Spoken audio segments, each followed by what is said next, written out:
From the Detroit Free Press, I'm Robin Chan with today's voice briefing. It's Wednesday, October 18th, 2023. For the Detroit Free Press, I'm Eric D. Lawrence. Stellantis says it's canceling its plans for the upcoming CES Technology Expo in Las Vegas in January because of the ongoing UAW strike. The automaker, which owns the Jeep, Ram, Chrysler, Dodge, and Fiat brands, says that, quote, in light of the current status of negotiations in the United States, preserving business fundamentals and therefore protecting the future of the company is a top priority of Stellantis leadership, end quote.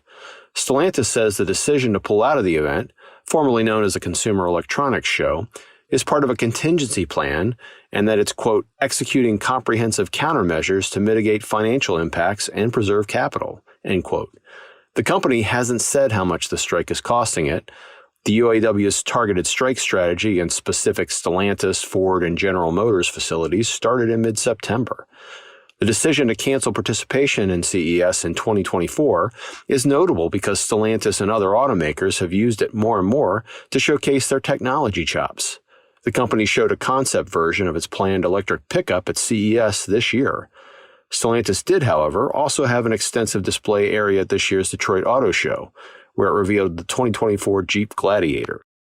From reporter Christina Hall. The Michigan Secretary of State's office determined that Warren Mayor Jim Fouts may have violated the state's Campaign Finance Act by endorsing candidates at his State of the City address in June in an address that was aired on Warren TV. Fouts was directed to reach out to informally resolve the complaint. If the complaint isn't resolved by February 28th, the matter is to be referred to the State Attorney General's office with a request to prosecute criminal activities outlined in the act. This is according to a letter released Tuesday by Warren City Council. The City Council's attorney, Jeffrey Schroeder, filed the complaint with the Secretary of State's office. That date is months after Fouts is expected to leave office. He is term limited and is not on the ballot to run for a fifth, four-year term as mayor in the November 7th election. Fouts is asking a federal appeals court to review a lower court's decision that dismissed his civil rights lawsuit. That lawsuit requested the August primary election for Warren Mayor be decertified and a special mayoral election be held with his name on the ballot. For more on this story, you can search for Christina Hall's article, Secretary of State, Warren Mayor Jim Fouts potentially violated Campaign Finance Act, on Freep.com.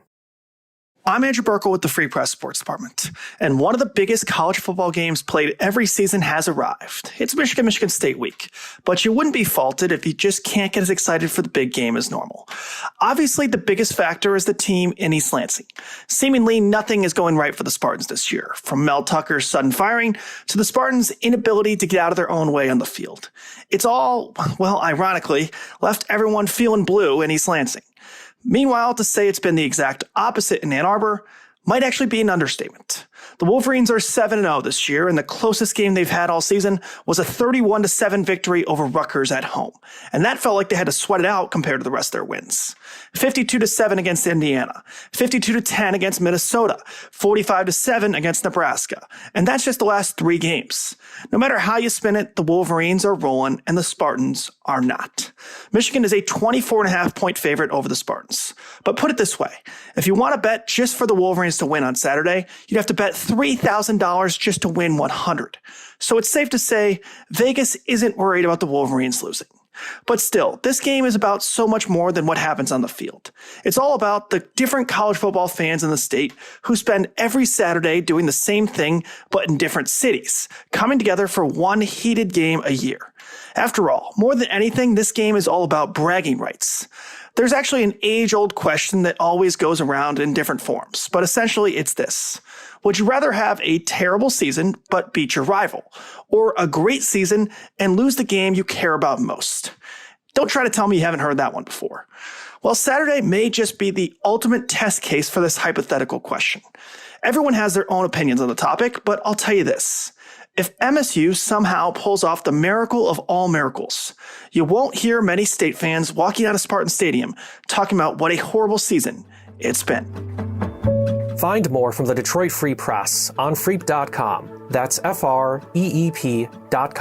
Thanks for listening, and you'll hear more from us tomorrow.